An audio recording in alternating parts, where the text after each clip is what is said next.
तो यहाँ पे हम लोग कोडिंग को और गर्बर फाइल को देखेंगे। तो ये रहा गर्बर फाइल। इसको सिर्फ ऑर्डर कर देना है। ऑर्डर करने के बाद ये आपके पास आ जाएगा और यहाँ पे मोटर का जो है वो है कोडिंग। तो इसको हम लोग खोलेंगे, खोल के देखेंगे इसका कोडिंग किस प्रकार से होते हैं।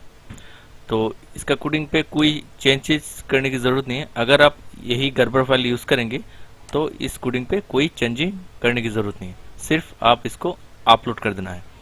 और अगर आपको चेंजेस करना है, अगर गर्बर फाइल अपलोड नहीं करना है, अगर आप खुद से बनाएंगे अपना रोबोट, तो यहाँ पे सिर्फ इसका जो पिन है उसको सिर्फ चेंज कर दीजिएगा, उसके बाद आप अपलोड कर दीजिए तो ये कम्प्लीटली हो जाएगा।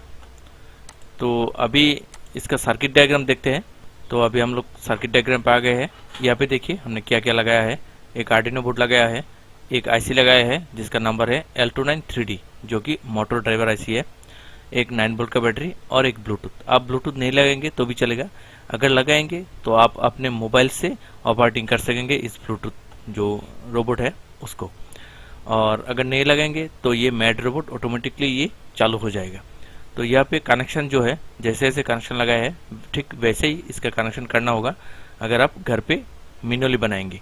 और अगर गर्बर फाइल को अपलोड करके ऑर्डर करेंगे तो इसका कनेक्शन कुछ भी करने की ज़रूरत नहीं है, आप सिर्फ जगह जगह पे सिर्फ आईसी और आर्डिनो बोर्ड लगा देना होगा और आपका रोबोट ऑटोमेटिकली मैड रोबोट काम करेगा।